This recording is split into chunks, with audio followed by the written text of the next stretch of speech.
Welcome, everybody. Thank you so much for being here. This is Gringos Liberados. We're back for a two-man edition. Not off-season, but we're getting there. We're getting close. We had two very important matches go on this past weekend. One that was a lot more important than the other, to be fair. One whose result was a lot more up in the air beforehand than the other. And they both ended up poo. 6-0, a swift demolition of both Cade and Red. One of them expected, one of them not as much. RMC, first of all, how you doing? And second, we'll talk Fly VKS first because, good algo. We'll do the boring stuff at the beginning. We'll save the fun stuff for later. But I love how you just got right into the painful part. Like, no foreplay, no softening things up, no warming up, just right into it. No, hey, how are you doing? So, I'll do it. How are you doing this week after that weekend? Like I told you off air, my baseball team, which is the thing I root for most in this life. It is my biggest escape. It is my constant, like all the teams I support, the Detroit teams, Corinthians, right? The Brazilian League of Legends, they all pale in comparison to my love for the Major League Baseball team from Detroit. And right now they are on the verge of a hitherto unseen, unaccomplished collapse. For those that know, okay, basically we're about to complete a collapse that has not been done in 125 years of Major League Baseball. For those that know how the American kind of sports systems works, we are about to blow a 15.5 game division lead. And even if you don't know what that is, that just seems like a lot. However bad you think it is, it's actually worse. So that's been making me really sad, really, really sad the last couple of days. And the League of Legends didn't help either, but such is life. We've got bigger issues to worry about, but the sports is supposed to be my escape from the bigger issues that I have to worry about. And now we get both. I mean, it considering what real life is like sometimes, maybe it is an escape. And on that depressing note, we'll just move on right into the games. FlyQuest versus Cade. You want to talk about that first 44? That 3-0, I think that from the way you set it up, that's the more expected, less impactful one, I guess. Yeah, that was that was pretty low stakes, right? It's a juggernaut match. Loser still, everyone's still going to Worlds. Loser, gets to still, have another crack at the other conference. Or I guess maybe not the other conference, potentially. It could be a same conference matchup, but you get the idea. Yeah. With no Bwipo, right? Gap goes in, locked in Irelia, and yes, against Bull. Which kind of baller, not gonna lie, but Gakgos, man. I mean, they talked about it in some of the interviews in game, right? They just wanted to get him on comfort. And then that Ivern pick afterwards, holy moly, that was pretty based. Cade unfortunately had no it was fine in all three games, kind of. It was fine and right up until it wasn't. But there was that fight down in the bottom river, or not in the bottom lane, right around the tier 2 that broke open the game. Gakgos Irelia got going, and there was just no CC in that competition to deal with him once he got rolling. They locked in the bar. They hovered the Leona with the benefit of hindsight, but even that was an R5 pick. I would have much rather gone with the Leona just to shut down the Irelia, but I guess he didn't think it was going to be as much of a problem as it was. But buffed up by that Ivern, mercy. That was a terror. Yeah, and even if you got the Leona, I don't think their CC would have been enough to lock Gakgos down with sort of the passive and whatnot he has on Irelia anyways. But it would have been better on Ivern than Bard. Probably, yeah, that's fair. I think Trimby, it's a game one. I'll give Trimby some leeway there that he didn't think they were going to get smacked that hard. But 15-0, my goodness, right for. And on top of that too, throughout the series, I just had the idea watching it that Gakgos is Bull. Like, not only did he take Bull's champion, but it's the same sort of game plan we had for Cade Stars, in Split 1, Split 2, where it's like, put Bull on carries and he looks a lot better. And it's just like, put Gakgos on carries and he looks a lot better. So it was just kind of weird watching that happen and going like, FlyQuest is just better Cade, no? Like, great mid laner, strong bot lanes that can team fight and carry, jungles that get a lot of action going, and now carry young top laner. Well, okay, Bull's still young, but he's not as rookie as he is. But he's a jaded veteran now. Yeah, but yeah, dude. No, I mean it was a mess. I mean, I don't know what positives are you taking away from that series, if any? It's such a backhanded positive, but at least that wasn't Cade Stars at their best getting smacked.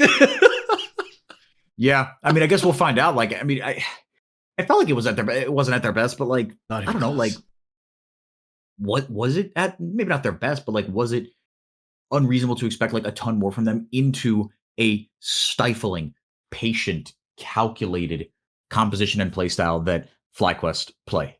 Like, don't get me wrong, I didn't think they were ever going to beat FlyQuest. I thought maybe they could take a game. But my biggest gripe with Cade was just that this is not the same Cade we saw playing in the South, right? Like, Miru game one was balling. Kind of. Yeah. Okay, fine. Yes, ish. But he felt he manufactured a lead more or less by himself of over 1,000 gold. Yeah. And then as soon as the team fight started, he became useless. Yeah.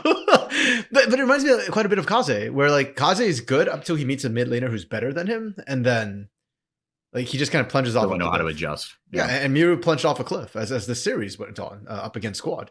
And then likewise for Bull, I feel like this is not the Bull that we've been coming to hype up and expect, right? Like up against Gakkos, I expected a competitive laning phase where I expected Bull to win. Granted, I did not recognize or know Gakkos' game sufficiently. Huge props to Gakkos. Really, really well played.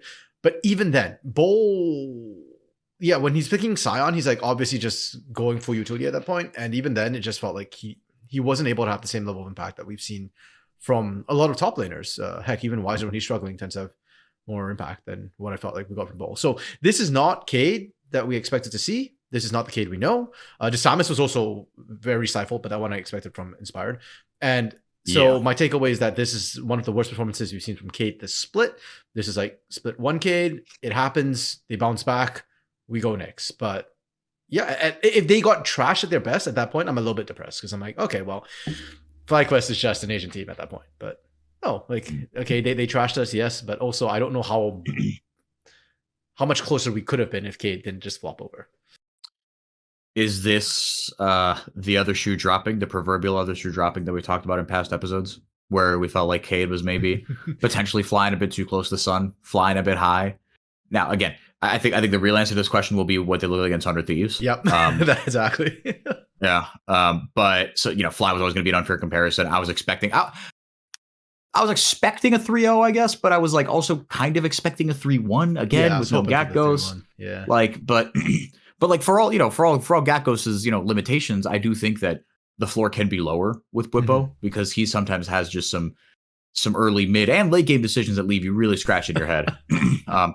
Not to mention the various off the field decisions that leave you scratching your head. I had to get one in. That was really good to poke the bear one more time. That's true. No, it's completely fair.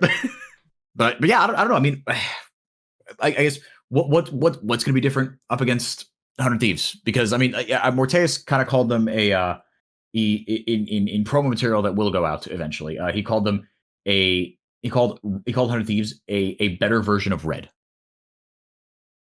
That plays the map a little better, right? A lot of very individually fantastic players, but that sometimes fall apart in the mid game. But Red obviously a lot more flawed than 100 Thieves, as we saw. The Red series was the really depressing one. I guess if you want to just move into that, because especially game 2, the way that one started and the way that it felt. Game 1 was good too, but oh man, I mean, but it was pretty remarkable how like we get kills and advantages and the gold lead goes up by 100, 200 gold. No towers. I mean, that was the other damage. I forget if it was game 1 or game 2, but I remember like having the scoreboard burned into my head. I think it was in game 2 of like, we were up like in 11-4 and like 20 minutes, no towers to 1 and up like 500 gold, right? So we just did nothing. And then 100 Thieves get 1 ace, 3,000 gold swing. Didn't even get the Baron. Well, but that fits the whole thing, right? When you're up that many kills and you're still not up gold, it just means that the other side's really efficient with everything else. So when they start getting the gold, the kill lead, it makes sense to me that things like kind of balloon very, very quickly. Yeah. This, as you said, was the depressing one. And to me, look, Cade fumbled, they failed, fine. I guess I don't feel as strongly because it's Juggernaut and it is up against FlyQuest, who is undisputedly the number 1 team in the West, or at least in the Americas. I still think they're better than J2 by a long shot. But that's a discussion for Worlds. But for Red, they went, I was going to say quintessential Brazilian, but not even. Like they went back to like 2021 CB LOL, like LOA. Like they forgot how to play the game. The only thing they knew how to do was team fight. And they team fought well. They were beating 100 Thieves in team fights. But they just did not know how to play macro. And game 1, I was like watching them, okay, make some poor decisions, lose a bit of CS there, drop a wave here or there, But what was driving me insane was, guys, dragons. It took us, 3 years to learn how to go for dragons? And Red just didn't go for any dragons. Their grub control was lost. Herald control was lost. I was just like, bro, what are we doing? This isn't League of Legends anymore. This is an ARAM at best, like with 0 objectives on the map. Game it felt like a lot of the objective takes that Red had. Unlike Cade, which actually, like, I mean, to be fair, was also kind of FlyQuest just like sitting back in their compositions and knowing, like, look, we win, we scale late. Well, we're fine to give up these few objectives. We're not going to give up anything else on the back of it, right? But with Red, it felt like the only objectives that they took were in response to, like, okay, like, you know, someone got solo killed on our team on the other side of the map, so I guess we will take, you know, it was the open doors that were left. And look, you still got to cross into them, but like there did feel like there wasn't as much initiative. Oh, but even then, it felt like they're doing like ding dong dash and not actually running away. Like oh man, game 2 was the most depressing for it because that was the one where like objective after objective after objective, they just didn't go for them.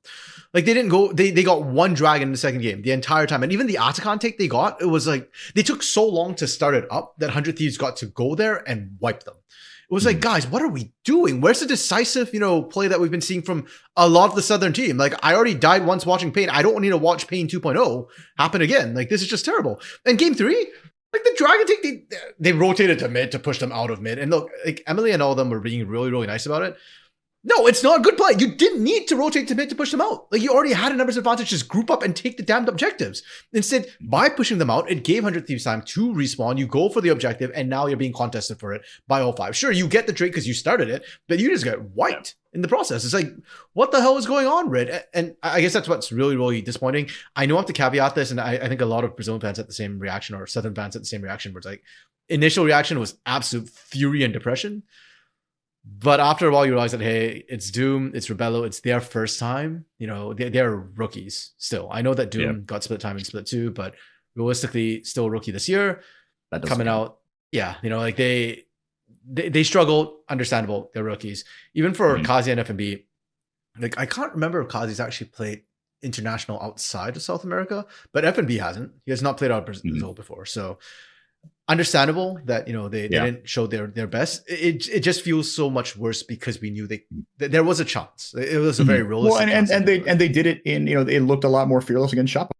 Right? We have a little bit of proof of concept. Yes, Shopify, a much more flawed team than 100 Thieves, and on their day, a bad team. Like Shopify sometimes are just but they were the opposition laid before us. They showed up when it mattered most. TL and Cloud9 shit the bed, and you know we got our 5-game series there. But yeah, man, I mean,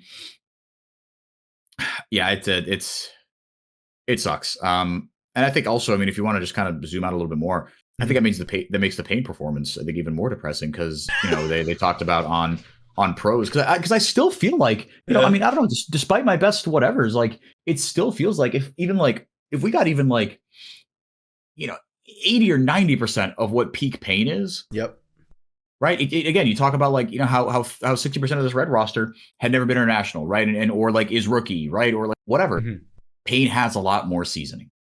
Titan has been there and done that, right? Kuri has, you know, came up in the T1 Academy, right?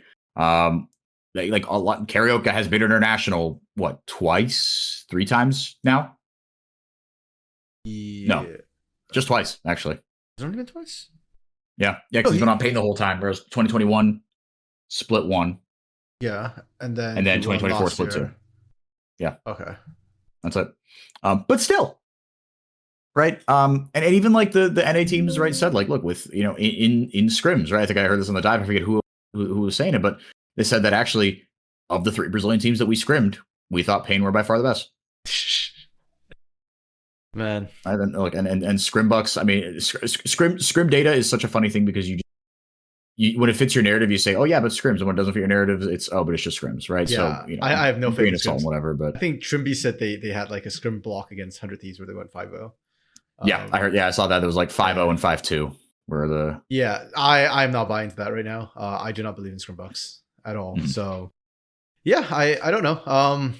We'll kind of have to see how it goes. I do want to give praise to 100 Thieves though. I think their miracle run very NRG-esque right now, and they are scaling. Like this was the best series I think they've played so far this split, and they're just getting better. They played good. Like their lane swaps in game 2 and game 3, I thought were really, really solid and effective at shutting down Red Cans. I feel like FNB especially got stifled by that, and that went a long way to making sure that Red just never played comfort, and they were just like, I felt like they were almost skirmishing to try and break out and force something, but they never made advantage of it. So huge props under Thieves. And also, game 2, Quid with the Zonias, the random Zonias. Apparently, Kanga spoke to him after the game and asked him, and he said he fat fingered it, and he does it a lot with Silas.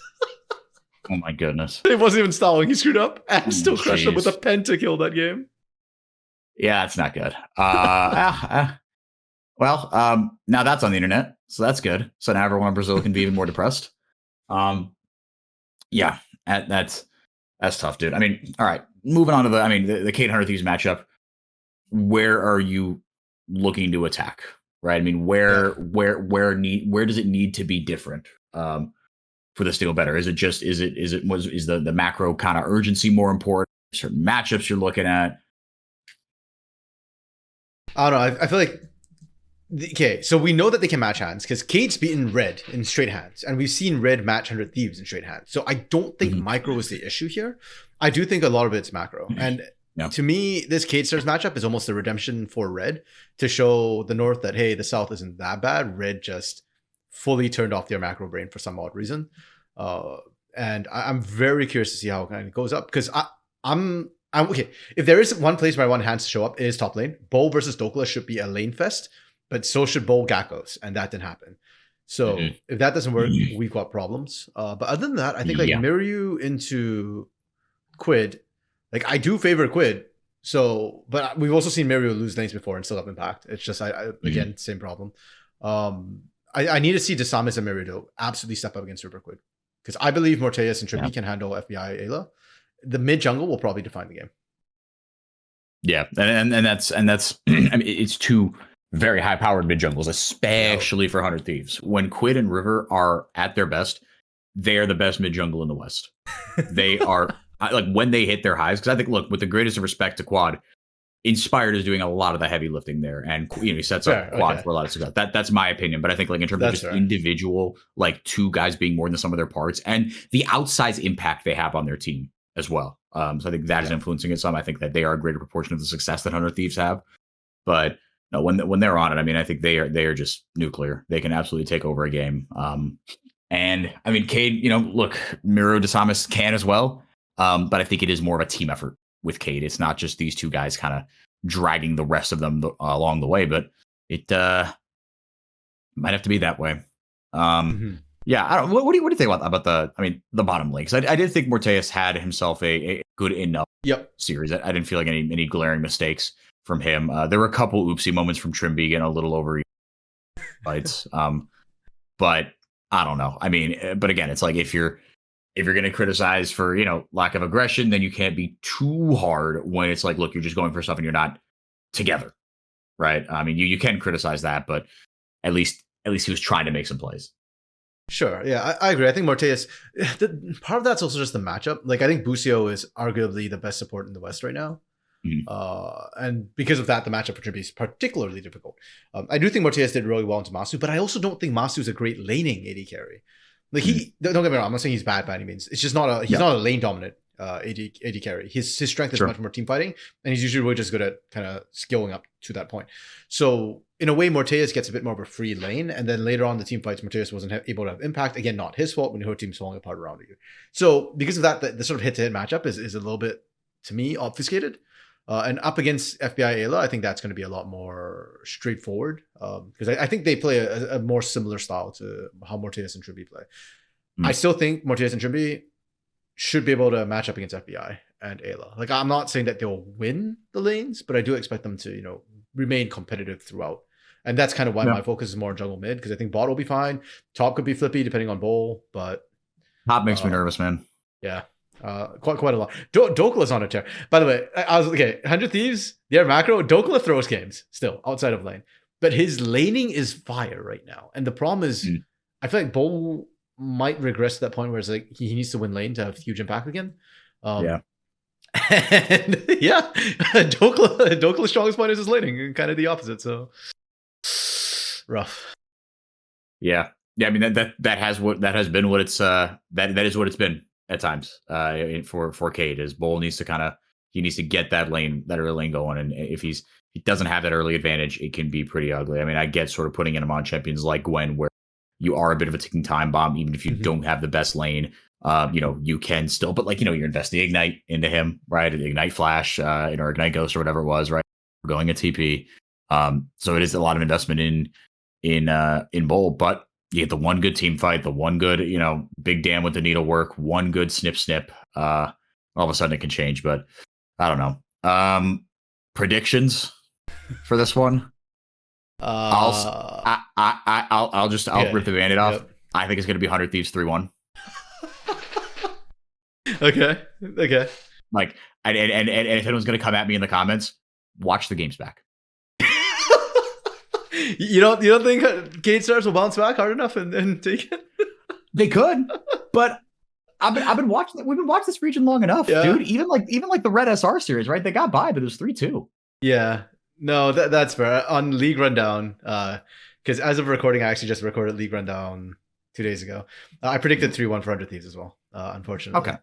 Yeah, I want to believe Cade so badly, but I do too, dude. Like they have it in them, but Cade at their best versus 100, even if both teams hit their ceilings, 100 Thieves is a step up from Cade. Yeah, and on top of that, I think 100 Thieves is scaling. They're in the right direction. Cade just got decimated, and not only did they just get absolutely decimated, but they don't have time. Right? They flew up to LA, right? Got wiped in LA, and now they're flying down to Dallas or Allen, Texas. Like and they're gonna have to do media stuff and all that sort of stuff. Like, how much time do they have to fix all their issues? Not a lot. Mm-hmm. So because of that, like, I just think Cade is at a massive disadvantage. They can bounce back. I just think the odds are stacked against them bouncing back to the full potential against 100 Thieves that's peaking and climbing at the right time. Like, it's just a really, really, really tough matchup. I just want to see Cade like put on a good show, win or lose. Even if they lose, like, just don't get wiped. That's all I'm asking at this point. Yeah. If 100 Thieves go 9-0 and then get fisted by FlyQuest in the finals, that's the worst case scenario. That's depressing. If 100 Thieves go 9-0 and beat FlyQuest in the finals, all right, you lost to the team of destiny. Yep. But I don't know. I've got a bad feeling about this. FlyQuest is just looking too good. I can't see them. Like, they would have to mind control FlyQuest incredibly hard to beat them. They've done it a couple of times before, but like a full best of 5, that's a lot of mind control. It really is. Yeah, unfortunately, 100 Thieves are flying right now. Like you said, they are riding some sort of good mojo, man. The type that the Cleveland Guardians are riding en route to unseating my beloved Detroit Tigers in the AL Central. But I don't know, hopefully. No, I'm not going to continue the extended metaphor. Yeah, I don't know, man. I think 100 Thieves 3-1. I think too strong. Anything else from this past weekend that you want to hit, or looking forward, specific things you wanted to jump on? Do you want to do a prediction? Very depressing for the grand finals. I actually call a proper prediction. I'm predicting 3-0 for FlyQuest against 100 Thieves, but I'll say 3-1. 3-1. Okay. But yeah, sure. But I think FlyQuest are gonna. I mean, they are head and shoulders above them. Yeah, no, and I don't see that changing. I was at some of the when they did like the grand finals tease is coming out either today or tomorrow. I was at the taping for that. I was translating for Cade, even though I was a bit of a traffic cone there because their English is pretty damn good. But whatever, I got paid by the hour. I'm not complaining. Let's go. But I mean, you weren't translating for Coach CL into English? No, I was not. CL wasn't even at the shoot. He was there. Okay. But Inspired seemed he was very, very cocky. I'll put it that way. But he has every reason to be. He's the best in the West right now. Yeah, he's the best in the West, and quite frankly, no one else has touched FlyQuest apart from like that one Cloud9 3-2 that seems like 10,000 years ago. Yeah, there's no one else. We are. North America's not a one-team region, but it's not a one-team region. In terms of, I just really hope we don't go the LEC way with some Western teams. I don't think so. I really hope not. I really hope. That'd be bad news bears. That'd be really, really ugly. Okay. Well, so I'll say 100 Thieves 3-1, FlyQuest 3-1. Okay, fair enough. I'll call for 3-1 and 3-0. On to some more positive news this week. We got word that a mid laner in the South might be coming back out of retirement. Now, that's a bait and a half because he's not even Brazilian or from the South. It's Takui, who's still in Brazil, by the way. French. Yeah. I think he went home for like his latest round of kind of medical treatment. But yeah, he's or maybe he did it in Brazil. Actually, I don't actually know, but I imagine he went back. I don't know, but yeah, he's continuing. He's continuing wanting to play. Yeah, it seems like he feels that he is in a spot where he can make a commitment to a team for at least a year, right? But we have lost 2 teams and potentially 2 more teams on top of that since the last time Takui was in CBLOL. There are that many fewer spots for him, but tier 2 and tier 3 is thriving. That's where I see him land. What say you? I'm going to go even above that. This split in particular, I think, has really exposed how weak our mid lane pool is. Our mid lane pool is ass. That's true. Miru and Kaze, who crushed the region, who crushed the South, went to the North and got absolutely wiped. And there are other mid laners in the North who could have done that to Miru and Kaze, unfortunately. Yeah. So I'm going to go out on a limb and say, as long as Takui is still even vaguely similar to his form back in, was it 2022, 23? 3 or 4. I don't know. It all kind of blurs together. I'll find it. I think it's 2022 he was 2023 he was back in, because 24 he was in CD or in CBLOL Academy for a bit and then dropped down completely because of health issues. But whatever it be, if he's anywhere close to that level when he first came to Brazil, he could replace any mid laner in the South except for maybe Miru Kaze and be a straight up upgrade from all of them. And if you need to split time, he was, he could split time with House, right? Or Tuts, or true. Yeah, it was 2024. It feels like it was 2023. It was 2024? Damn. Okay. No. Oh, yeah. He's only been there. Okay. He's only been here about a year and a half. But I think Takui coming back is going to be good for the South. I think the South desperately needs more mid lane talent. And the way we've been importing, like the Roamer signing is the latest in a string of booty. But Miru was a win. It needs to be said. But Miru's not even like he's not directly from Korea. He's been in the South for a long time, since 2023 in the LTA. So he's been here for a bit. I feel like whoever used to scout the Korean players in the South did a much better job. And now I feel like instead of scouting Korean players, they need to scout Korean agents, because Jewel and Romer's agents were insane. That's a world-class baiting they managed to pull off with Loud and Pain. Two of the orgs, by the way, in the South who are most willing to spend money too. So true. Like we need better imports if we're gonna do that. Like go grab Quid from 100 Thieves. Go grab Takui's coming back out. I don't know. We need better mid lane talent desperately. We got Kaine. True. Kenny's I don't even feel like he's that great though. He's not. That's a joke. But he will be an upgrade over Liza, for sure. Yes, he will. Yes. Yeah. I don't know. I mean, look, I want Takui to win Worlds, especially because he has taken to Brazil like a fish to water. Yeah. He learned the language so effing fast. You look at clips of him interfacing with his Twitch chat. I look at even the first couple clips when he got here to Cade initially, and he was like in English, okay, chat, teach me some swear words, right? And then a month and a half later, he's interfacing with his chat in pretty dang good Portuguese. Hell yeah! And now he can type out tweets in Portuguese. Again, you got to help AI and GPT or whatever to translate that shit now, but. Point is, he has taken to it like a fish to water, and I think he will come back really, really charged himself. Because talk about a guy that has had a litany of things go against him adversity-wise. I hope he really, really succeeds. I hope he gets a spot in tier 1 because I think he deserves it. Yeah, a straight up upgrade over an Albit 2. My gut tells me he will land in CD. You know what? Okay, so my number 1 team I want to see him on is Pain, because we desperately need a mid laner. God, that'd be sick. Back. But the second team, a close second too, which I'd love to see him on. Loud. Imagine Takui and Griffin socials together. Oh god, that'd be so much fun. Loud's awesome. already so good at social media. They PR train and media train all their players and social media train their players so well.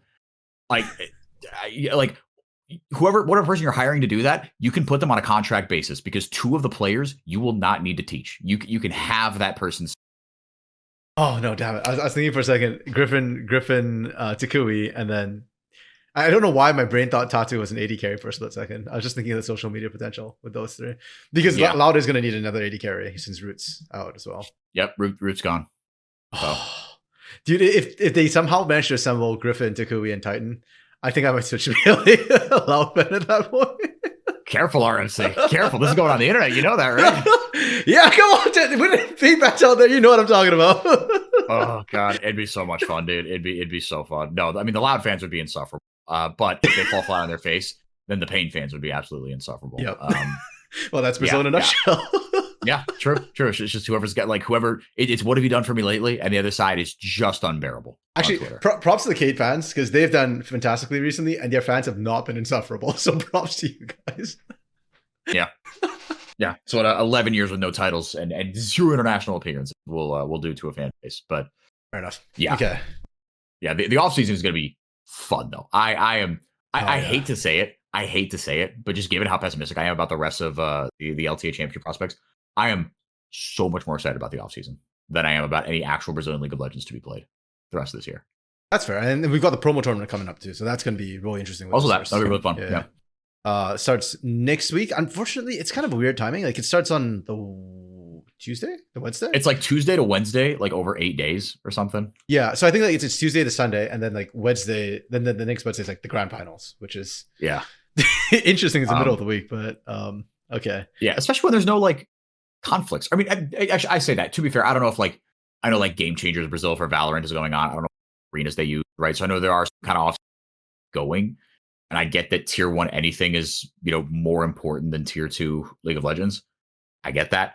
I do wish it was, thought out a little better. So, and not to say anything about NACL thinking things out better, but that's a topic for another podcast. Holy moly. If you don't know what we're talking about, just go on Twitter, look up conviction scheduling, stunt, wedding, etc. You'll find it all. It is just a mess. It is just such a mess. I describe some of the stuff going on in esports to my wife I describe esports as a deeply unserious industry. And I think every time I think I see us take a step forward in the right direction, it is at least a step or two back in the opposite direction, adding to the very unserious nature of this industry, especially below tier 1. It is simply a disaster. I mean, I'm all for drama when it's coming from players and orgs. Not from scheduling or from like not the goddamn TOs. Yep, that's not so great. What are we doing? You see, here's the problem for I don't know what they're doing, but the problem is they don't know what they're doing. That's the bigger problem. No one knows. Most of the time, it's only a kind of rhetorical question, but it's an entirely rhetorical question. Well, we'll leave that at that for now. And because I did want to talk as well about something that came out this week, the emotes, and we've been talking about it a little bit in our LTA South Discord. And I was curious about your thoughts, right? Because you haven't talked about it. My thoughts are already out there. I'll just quickly summarize. I think I like all of them. The only 2 questions I have are Fluxus W7M and VKS. Like, what is the significance of those emotes they chose? Yeah. But all the others, I actually really like it. Lunar's comment that the pain one is just me every time I cast a pain loss. It's like, it's so true, man. Like, I'm up on screen smiling, propping up the winning team. And inside, I'm just dying in a corner. Yeah. I mean, it's a tough. I'm a bit of 2 minds, right? Because on the one hand, I see they're trying to do like, a bit of what Valorant does with its skin bundle, right? Which is like create some sort of authentic, like organic revenue for these teams, right? And for the Valorant skin, it's tough because it can never be a 1-to-1. You can never make skins for every other team, especially when you set a precedent that the only teams that get skins literal world champion. So that's never going to happen. Forget about it. But I'm of 2 minds about this because I've heard kind of a couple on the LTA South Twitter sphere. One is that people are upset that none of these except for Furia and kind of Red have anything discernible to their teams. So if you want to talk about repping your team, there's nothing except for Furia, right? And again, Red, if like that Red is like a wolf pack, otherwise you're just like, why is there a furry on my screen? On the opposite side of things, right? And like if you get a lot of like CB LOL, I joke to be talking, I think that the player base is more in tune with the esports scene in the South than it is in the North. So maybe this isn't as big a deal, right? Like if you know even a little bit about CB LOL, you see this Pain emote and you're like, oh, I get why that's because Pain is such a tortured franchise for being also the most high profile one, right? Loud, just being like a laughing Teemo and just being annoying, essentially. That's funny. Yes. Right? So you get some of this stuff. But then I will say, you look at like some of the last set of emotes, someone made this point on Twitter. Apparently, again, I don't have any way to fact check this, but I wouldn't doubt it for a second. Okay. You look at they said, okay, like the last batch of emotes that they released, right? For LTA South teams, or back then it was CB LOL. the two best ones were ones that basically had like literally nothing to do with the team, and were just like, are they good emotes that you can flash anywhere? One was like, you know, like an Alistar making a heart or something, right? And another one was like, again, just stuff that like is like more like cool emotes that are just easily accessible. Teams, people will buy them if they see like, oh, I can flash this in game and like be a troll and express my feelings, right? Yeah. And so they're like, look, if those two are in fact the best selling ones, and they are, it is just like, look, you don't really care about the teams except if you're like an esports person, right? Yeah. Then it's like, I don't know, man. I think it's a bit of a lose-lose, unfortunately. But look, I'm gonna buy these because that's what I'll spend my money on. Yeah, exactly. I'll support the teams, whatever. But like, yeah, that was my very kind of rambling thoughts about it. No, I think that's fair. And it that also, and to me, that makes like Loud and Pain even smarter for their emotes, because like a Teemo laughing at you is always going to be a popular emote just for general, oh yeah, no, that's going to do numbers. Mockery. You don't even know anything about anything, but to get a laughing Teemo, that's fantastic. And the Pain branding is like triply hilarious because one, as you said, like if you're a Pain fan, you get it. But also, if you just see the emote and see that emote with like Pain as its name, people would just think it's like a pained. I didn't even think about that, which is great. Yes. No, that's funny. That's funny. That's really good. Yes. Yeah. I'm very curious to see how the Fury and like the Asurus one, right? That's a great one. Sure. If you get solo bullet for the third time in a row in lane, you throw that one up, you go, all right, I'm done. That's on me, guys.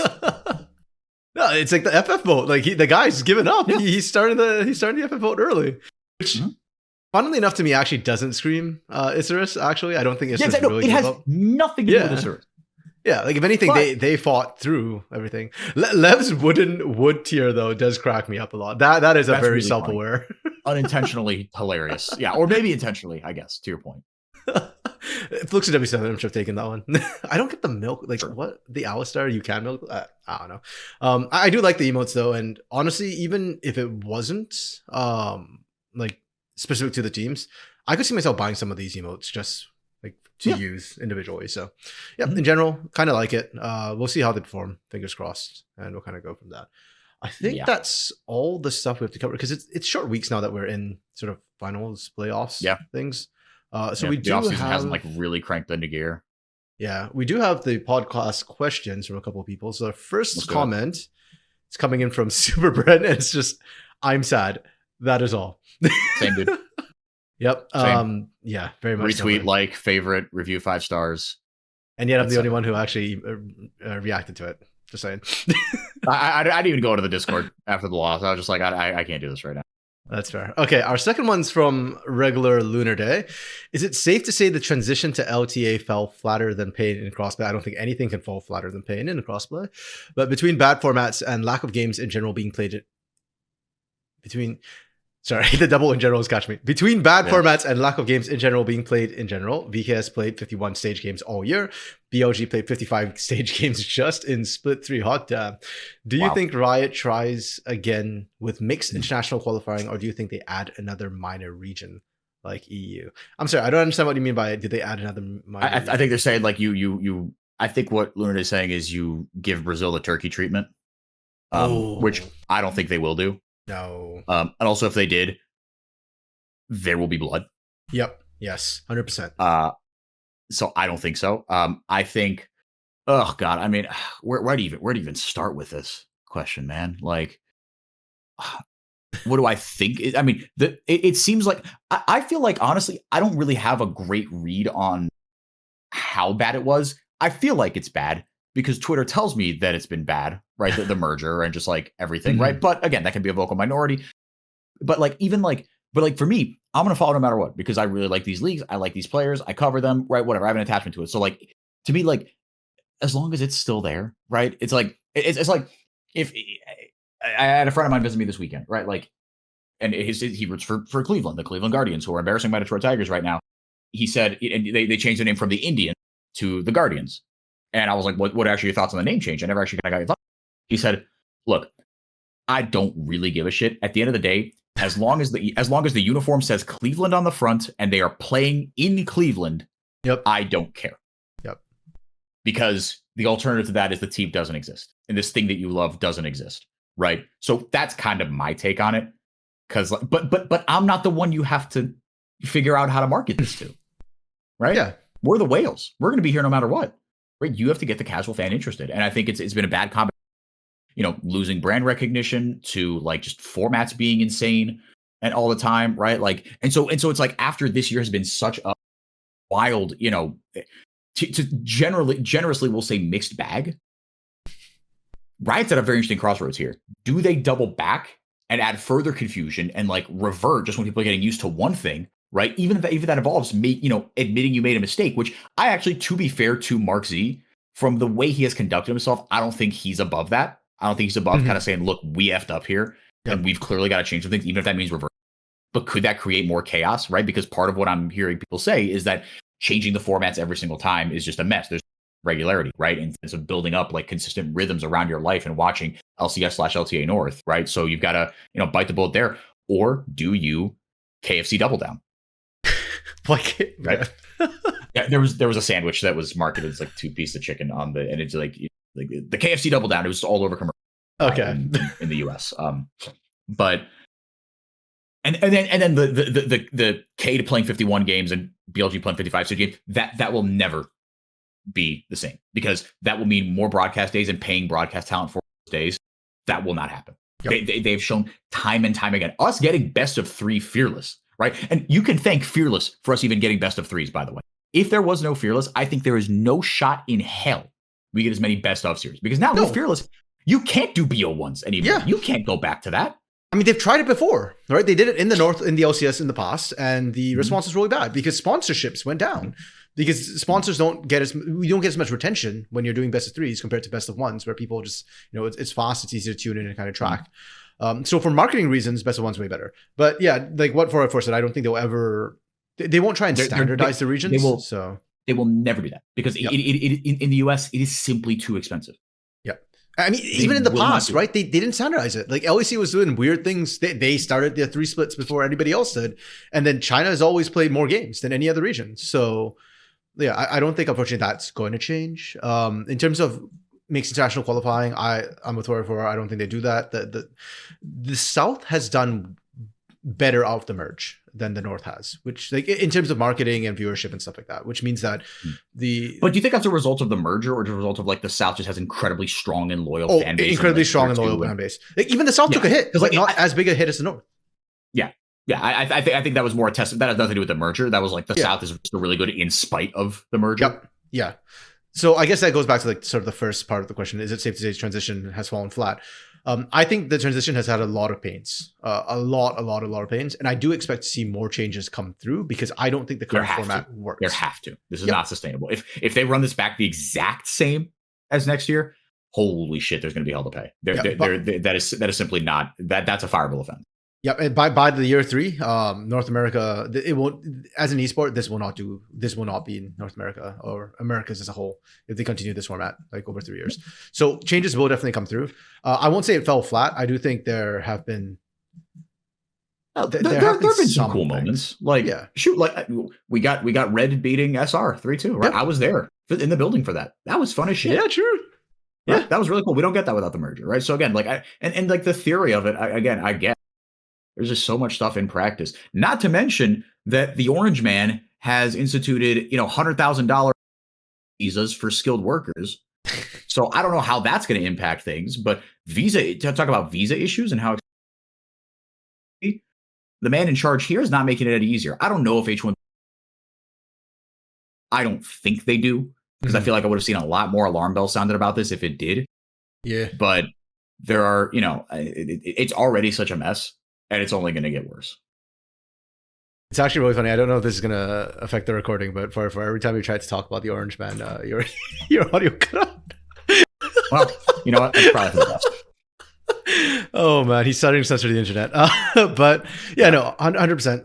I'm with you. There's a lot of complications about that. So I guess as a follow-up question to what Lunar asked for, what do we think would be some things like that should be changed going into next year? Because I know, for example, like on social media right now, there's a lot of talk about reverting to the brand names of LCS and CBLOL, but keeping the cross-conference parts of things.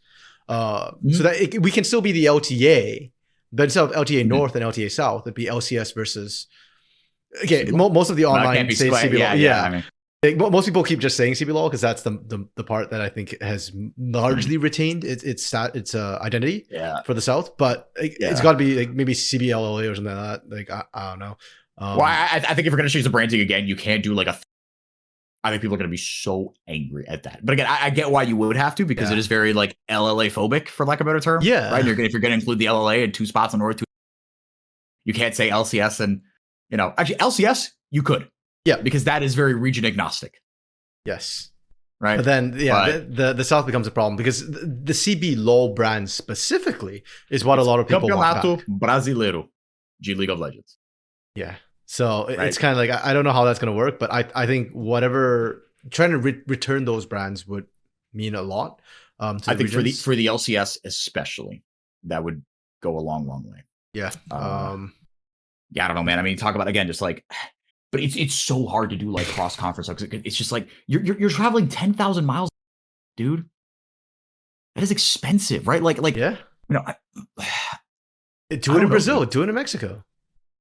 Yeah, I mean, I think that's what you might have to do. I think an event in Mexico coming next year, no matter what. I'd be shocked if they didn't have that in the card to do something in Mexico. The promos are in Mexico for the North, like LRN and NACL will be playing in Mexico. Yeah, no, you're right.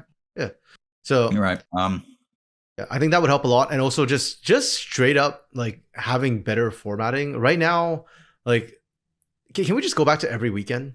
Like just same amount of games every weekend. I think that would help a lot rather than this constantly shifting format, each split being different. Like I get it, it was fun, but also it's fun because I'm tracking everything. If I'm not tracking everything, it just gets. If you're a casual fan, it's like what the hell is going on? Yeah, you should not have to go to Leaguepedia every week to figure out.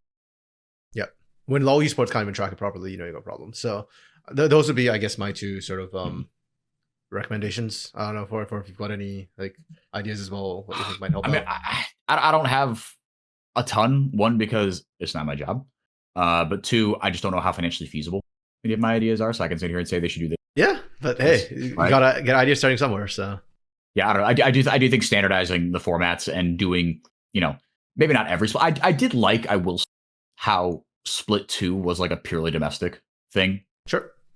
I like having at least one split where it was just that, right? Agreed. But I don't think there's much of an issue on. I don't know, man. I mean, I say like, it's like, oh, I don't know, because I feel like the chorus of people saying, oh, we don't want to go back to, just round robins and just like, why do I have to watch Dignitas? Why do I have to watch Dignitas versus Iron? Like, I don't know, but again, a rhythm and just a sensible schedule, right? Does that outweigh the cons, right? I think it does. Intuitively, I think it does. But again, I don't know how much of my biases are separating that, because I will watch Dignitas versus Lion on a Saturday. I will watch Luxu versus Leviathan on a Saturday. I'll watch it with joy. Yeah. Right. Heck, we'll cast it. I don't know, man. Yeah, exactly. We cast it for no money. Like, we obviously enjoy it. Yeah. We exactly. We're the. I mean, we have seen Fluxu W7M take out Furia, right? Like, no matter what the matchup is, like sometimes upsets happen. So. Yeah, no, I will. But the North has a way bigger hill to climb than the South has such good. I mean, I don't know what it is. Again, the rest is sounding like xenophobic. Like, the culture is just better. The culture of fandom for esports is just so much better, right? Like again, like it has succeeded in spite of you got the arena packed out every single day. Yeah, right. Like LCS doesn't, and much less so when TSM left. Sure. I don't think we talk about how big of a deal that was. I think only after the fact we're finding out like there were a ton of TSM fans that just like, it's not that they like maybe didn't stick around, but they're not dialed into every game. They're not on the subreddit just like causing the traction, posting stupid shit on the internet, because the TSM fans were kind of unhinged. Yep. And they're really good for the scene, right? And that's the type of stuff that in Brazil makes it all go. Oh, I don't know, man. I don't know. Look, the South will be fine, right? It's got a thriving domestic scene. It's got fantastic tier 2. It's got co-streamer support. The OQs feel alive. Mikau is back in tier 2. Yes. Isn't that like an INTZ squad or something like that? It was basically, yeah. It was like them and like Momochi. Basically, it was minus Talkers, right? Because he's coaching, and then Momochian. But it's sick. Like, yeah.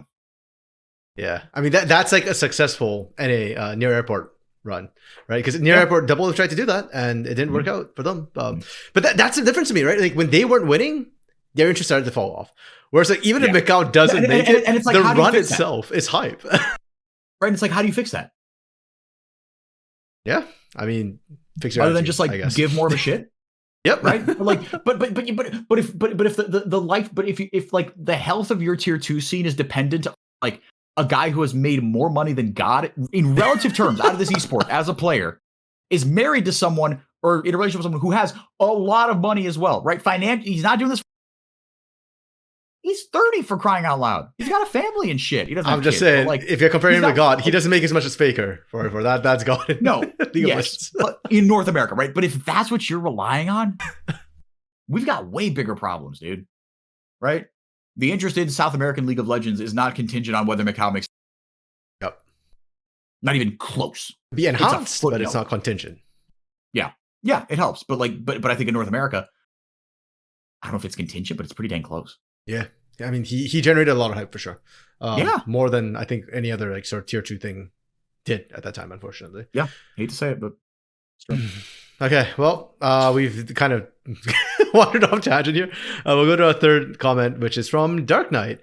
Now that he's calmed down, he just wants to praise Talkers, starting the completely new roster, first time as a head coach, and managed to get second place in Brazil and win a best of 5 against North America. True, was it the first best of 5 we've won against a region not named like a major region? Like against a major region.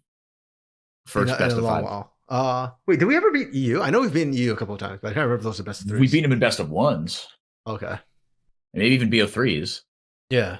Okay. But best of 5s, I don't know. I don't even know how to begin to search. I pulled up Leaguepedia like I was going to know like how to search that. And then I very quickly realized I had no idea where to begin. But I mean, like, I don't know. There have been like international wildcards, right? Yeah. Beating Turkey and shit. But they're minors. So. I guess Turkey. Well, yeah, no, it was a minor.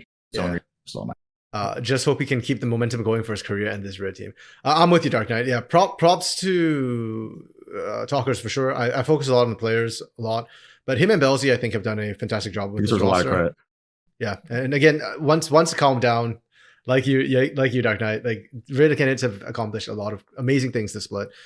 We shouldn't take that away from them. Yes, the crash out was very painful at the end, but that they got there was absolutely insane. And I do believe they will only get better. Like, I don't think we've even seen their peak yet. I think they do need to stabilize things out.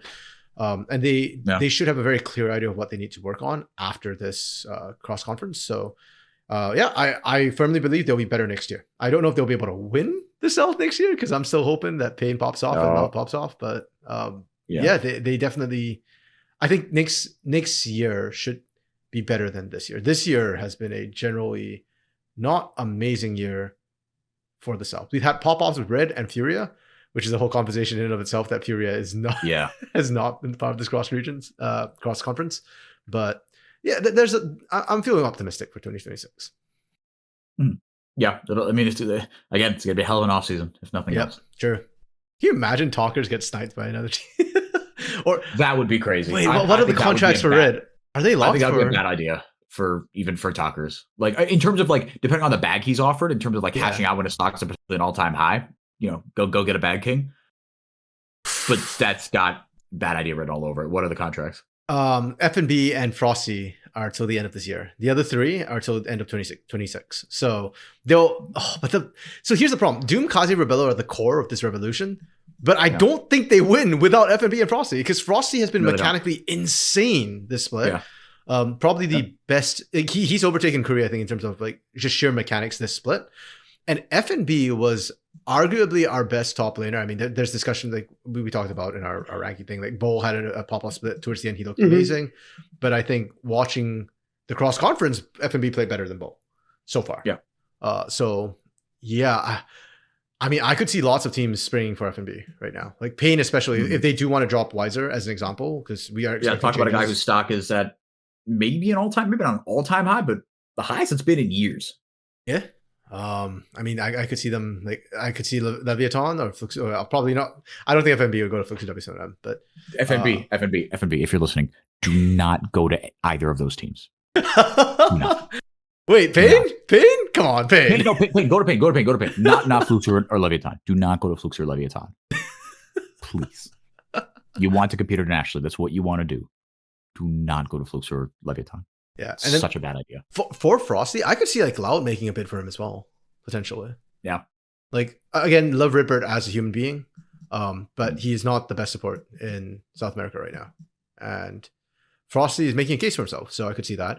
Heck, Isurus, I could see, because they got rid of. Wait, did they get rid of Snake or Ackerman? Isurus. I forget which one. I think it was Snaker. Okay.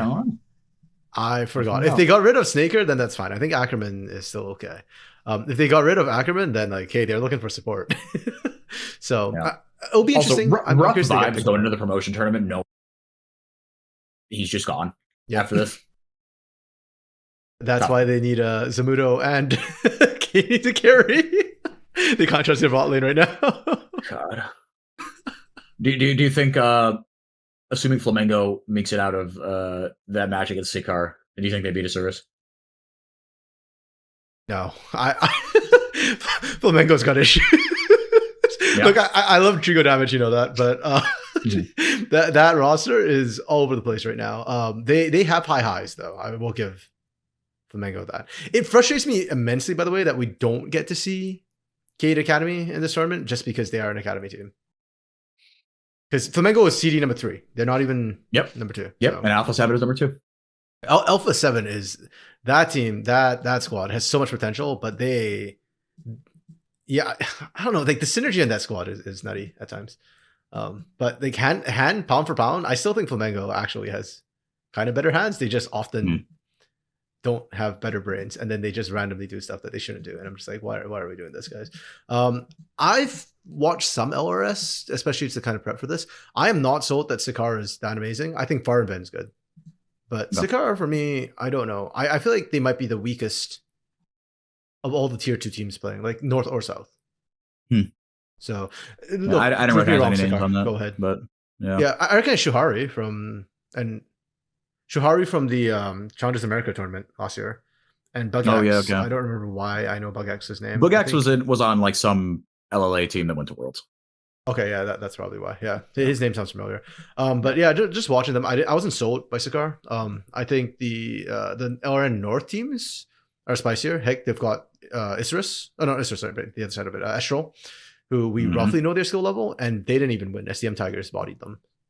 So yeah, I think that's more competitive. Flamengo could be the weakest. I don't know. It depends on what Flamengo shows up on the day. I think on average, Flamengo is better than Sikar, but Flamengo can horrifically throw games, so we'll see how that goes. But should be fun. Yeah, that one's gonna be a lot more fun. I think Fire and Ven versus Alpha 7 will be a much better series to watch if you like skill and not absolute cinema. But yeah, it'll be good to see Enga again. It's been a hot minute too. I didn't even know Enga was like Argentinian. Neither did I. Yeah, because he played on that Renzga roster with House. Yeah, actually, so splitting time. God, what a Mad Lib. Like, those Renzga, the whole Renzga experience was so good for the scene. It was such a goofy ass team. Again, trying to play from like the other side of the country, playing on 100 ping. Like, what are we doing, dude? Low-key cracks me up because I feel like Leviathan to me is the spiritual successor of Renzga, and that they are they do mix rosters with Brazilians and CBLOL and LLA players. Yeah, and it just cracks me up that House started on Renzga and he's now on Leviathan. His spiritual successor, he's still there. Renzga should have won that title against Red. They should have. They choked. Yeah, they choked hard. Was it you? They were the better team. Yeah. It was Kiari. Yes. But Croc choked. Croc choked the same way he did a lot at the end. Kiari, Croc, Yuri, Trigo damage. Oh yeah. Damn. They should have won that final. Yes. God, I'm glad I'm not Kiari, man, because I would go to bed with visions of that replay back of my. But just based on how my career has gone since. Wasn't that Kiari's like rookie split? So I don't even. Yeah, I know. It's just like you think, but like the point is like you think that's the start of something. True. And it was. And that's the best he's done. No, it was the start of something bad. It's the start of him being Ninja Kiwi. You know, Elo on all the teams that he was on. Yeah. Well, hopefully A7, maybe he can do something. Yeah. Because if there is a team out of this lot, which I think could potentially beat Isurus, it would be Alpha 7 on a great day. Sorry, I think Zamudo and Kenny are good. So it's going to be kind of rough trying to match that top side. Zamudo, Jose Deodo, Kenny can just absolutely... Could be nasty. Could be just really, really good for that level. Yeah, they are hands down gonna be absolutely nutty. Yeah, so because of that, it's really the bot side that they need to exploit. And I have no faith in Trigo damage right now because those two are just damaging their way through all over the place. I'm not sold on Shuhari and WXRX either as a bot lane that can maybe match. I'm actually not. Yeah, I think Fern Ven's bot lane could potentially do stuff. Snaker Ackerman is just like the neutralizing lane, right? So it plays very differently, and I feel like teams just need to get used to it. Ironically, the LA teams might have a better shot at it. Yeah, I mean they're probably more used to watching Snaker Ackerman. Maybe I don't know. Sure. Yeah. If anyone would be. Yep. Okay. So I think that's everything we have for this week. 404. Okay. All right. Well. Yeah, bit of a shorter one, bit more rambly. We still got an hour out of that somehow. We went very far off tangents. Yes, we did, but that's okay. Because we are yappers, and that's what we do. This is why Trajan's really important for the podcast. Not only does he usually do the recording, he also keeps us on track. Yeah, exactly. No, he says no. You go here, and every time we try to go off track, he gets spritz bottle out and just no. But yeah. Yeah, pleasure as always, RMC. Thank you for cooking up the rundown for me. Thank you, dear listener / viewer. We'll be back next week, ? What will happen between now and next week? The finals, the grand finals, LTA. I guess we'll do like a breakdown of that. Yeah. There will be an episode next week. There'll be an episode next week. Yep. Okay, sounds good. The week after that would be the Worlds. No, the week after that should be the Worlds preview episode, where we're trying to get a special guest in. So... Oh yeah. Yes, I need to message him. Yeah. Okay. All right. You will have at least 2 more episodes this year of the Gringos. So until then, follow us on Twitter, on Blue Sky. Subscribe to our YouTube channel. Join the community Discord. Watch us on Twitch. Although I'm not sure how much use that channel is going to get specifically. We'll see. We're trying. We're trying. If you don't see us in 2025, again, it is not for lack of trying. So for all those people, that's RMC. I'm 4x4. Have a great day.